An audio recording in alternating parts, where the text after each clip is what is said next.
এই মনে করে যে বেশি আয় না হলে সম্পদ তৈরি করা যায় না। আপনার মাসিক আয় যদি 15,000, 20,000 বা 30,000 টাকা হয়, তাহলে কি আয় দিয়ে ধনী হওয়া সম্ভব?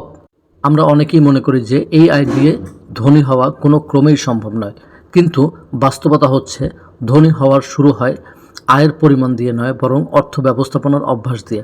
আজকের ভিডিওতে জানাবো কম ইনকামেও কিভাবে ধীরে ধীরে সম্পদ গড়ে তোলা যায়, এমন 10টি বাস্তব কৌশল যা বিশ্বের সফল বিনিয়োগকারীরাও অনুসরণ করে থাকে। প্রথমেই আমরা একটু জানবো সম্পদ আসলে কি, বা সম্পদ বলতে কি বোঝায়। অনেকে মনে করেন যে ব্যাংকে অনেক টাকা থাকলেই সেটাই সম্পদ। আসলে সম্পদ হচ্ছে এমন এক সম্পত্তি বা বিনিয়োগ যা সময়ের সঙ্গে সঙ্গে আপনার আয় তৈরি করে বা মূল্য বৃদ্ধি করে, যেমন সঞ্চয়, বিনিয়োগ, লাভজনক ব্যবসা, আয় উৎপাদনকারী সম্পদ, দক্ষতা, যা ভবিষ্যতে আপনার আয় বৃদ্ধিতে সহযোগিতা করবে। আজকের আলোচনা স্বল্প আয়ের মাধ্যমেও কিভাবে সম্পদ গঠন করা যায়, সম্পদ গড়ে তোলা যায়। আসসালামু আলাইকুম, আপনারা দেখছেন বিজনেস এন্ড মার্কেটিং ডোর। আমরা আমাদের চ্যানেলে মার্কেটিং, অনলাইন মার্কেটিং, বিনিয়োগের বিভিন্ন টার্মস অ্যান্ড কন্ডিশন, ছাত্র এবং নারীদের ঘরে বসে অনলাইন অর্থ উপার্জনের পদ্ধতি এবং ব্যাংক এবং পোস্ট অফিস বিনিয়োগ সংক্রান্ত বিষয় নিয়ে আমরা আলোচনা করে থাকি। আমাদের চ্যানেলের প্রতিটি তথ্যই হতে পারে আপনার জন্য গবেষণাধর্মী, বিশ্লেষণমূলক এবং তথ্যবহুল। আমাদের ভিডিও থেকে আপনার অনেক না জানা প্রশ্নের উত্তর আপনি পেয়ে যাবেন। আশা করি ভিডিও শেষ পর্যন্ত আপনারা থাকবেন।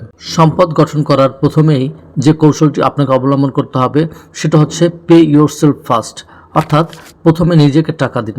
বেতন পাওয়ার পর যা বাঁচে তা সঞ্চয় করবেন না, বরং শুরুতেই 10 থেকে 20% আলাদা করে রাখুন। যদি আপনার মাসিক আয় 20,000 টাকা হয়, তাহলে 10% হলে 2,000 টাকা সঞ্চয় বা বিনিয়োগে রাখুন এবং তারপর বাকি টাকা আপনি খরচ করুন। 2 নম্বর কৌশল হচ্ছে বাজেট তৈরি করা। প্রতি মাসে লিখে রাখুন আপনার আয় কত, বাড়ি ভাড়া কত, খাবার বাবদ খরচ কত, যাতায়াত খরচ, মোবাইল, চিকিৎসা, অন্যান্য খরচ বাবদ কত টাকা খরচ হতে পারে। এর একটি বাজেট আপনাকে তৈরি করতে হবে, এতে অপ্রয়োজনীয় খরচ সহজেই ধরা পড়বে। 3 নম্বরে যে কৌশলটি নিয়ে আলোচনা করব সেটি হচ্ছে অপ্রয়োজনীয় খরচ কমান। প্রতিদিনের ছোট ছোট খরচ বছরে বড় অঙ্ক হয়ে যায়, যেমন অপ্রয়োজনীয় অনলাইন শপিং, অতিরিক্ত রেস্টুরেন্টে খাওয়া, অপ্রয়োজনীয় সাবস্ক্রিপশন, পরিকল্পনাহীন কেনাকাটা।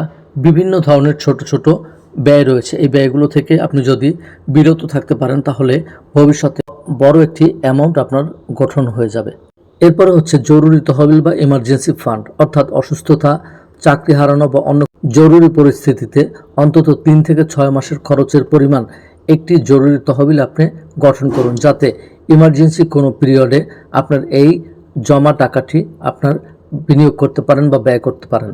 শুধু খরচ কমালেই হবে না, আয়ও বৃদ্ধি করতে হবে, অর্থাৎ আপনার খরচ কমানোর সাথে সাথে আপনার আয় বৃদ্ধি করতে হবে। যেমন আপনি ফ্রিল্যান্সিং করতে পারেন, আপনার চাকরি বা ব্যবসার পাশাপাশি ফ্রিল্যান্সিং করতে পারেন, অনলাইন স্কিল ডেভেলপ করতে পারেন, টিউশন করতে পারেন, অনলাইনে ডিজিটাল প্রোডাক্ট সেলিং করতে পারেন, এফিলিয়েট মার্কেটিং করতে পারেন, অথবা ছোট ব্যবসা করতে পারেন।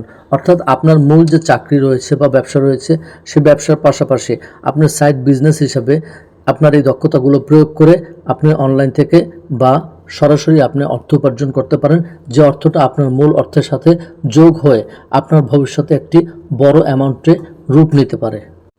6 নম্বরে আমরা আলোচনা করব দক্ষতায় বিনিয়োগ করুন। যে দক্ষতা ভবিষ্যতে বেশি আয় এনে দিতে পারে সেখানে সময় এবং অর্থ ব্যয় করুন, যেমন digital marketing, graphic design, video editing, AI tools, English communication.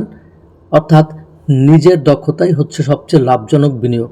অর্থাৎ আপনি যদি আপনার নিজের দক্ষতার উপরে বিনিয়োগ করেন, তাহলে সেই বিনিয়োগকৃত অর্থ কোনো ক্রমেই লস হতে পারে না, এবং এই বিনিয়োগকৃত দক্ষতার উপর যদি আপনি বিনিয়োগ করেন, তাহলে আপনার সেই দক্ষতা প্রতিদিন দিন বাড়বে, এবং দক্ষতা যত দিন দিন বাড়বে আপনার ইনকাম তত দিন দিন বৃদ্ধি পাবে।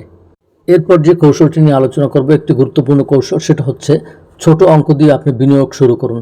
অনেকে মনে করে লাখ টাকা না হলে বিনিয়োগ সম্ভব না। এটি আসলে একটি ভুল ধারণা। ছোট অঙ্ক দিয়ে নিয়মিত বিনিয়োগ শুরু করা যায়। বিনিয়োগের আগে ঝুঁকি, মুনাফা এবং নিয়ম ভালোভাবে বুঝে নিন।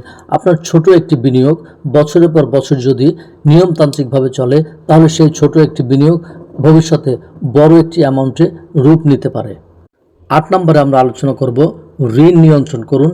বিশেষ করে উচ্চ সুদের ভোক্তা ঋণ এবং ক্রেডিট কার্ডের বকেয়া দ্রুত পরিশোধ করার চেষ্টা করুন, কারণ উচ্চ সুদের ঋণ সম্পদ গঠনের সবচেয়ে বড় একটি বাধা। অর্থাৎ আপনার যে ক্রেডিট কার্ডে বা আপনার যে উচ্চ সুদে ভোক্তা ঋণ নেওয়ার যে বিশেষ জায়গাটি রয়েছে সেই ঋণগুলো আপনি পরিশোধের চেষ্টা করবেন এবং ক্রেডিট কার্ড থেকে যে লোন সেই লোনের উচ্চ হারের যে মুনাফা বা সুদ নিয়ে থাকে সেই লোনটাকে আপনাকে দ্রুত আগেই পরিশোধ করতে হবে, কারণ এই উচ্চ সুদের ঋণ আপনার সম্পদ গঠনের বড় একটি অন্তরায় হতে পারে।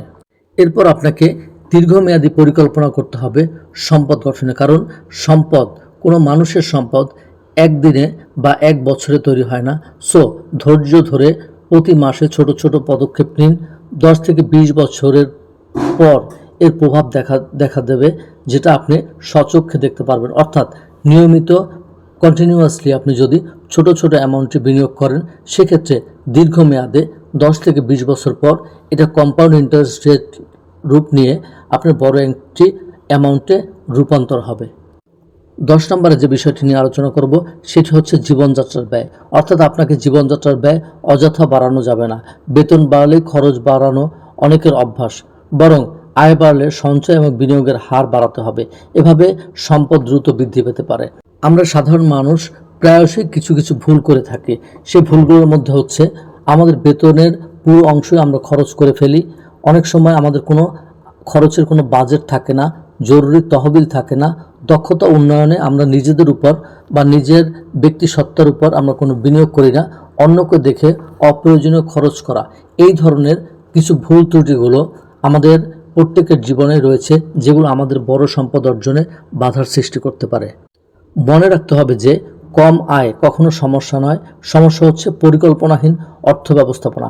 আজ যদি আপনি নিয়মিত সঞ্চয় করেন, দক্ষতা বাড়ান এবং ধৈর্য ধরে বিনিয়োগ করেন, তাহলে ভবিষ্যতে আর্থিকভাবে অনেক শক্ত অবস্থানে আপনি পৌঁছাতে পারবেন। সো আজকের এই আলোচনার মাধ্যমে আমরা সম্পদ বৃদ্ধি করার বা ছোট ছোট আয় দিয়ে বড় একটি সম্পদ তৈরি করার 10টি প্রক্রিয়া বা কৌশল আমরা আলোচনা করলাম।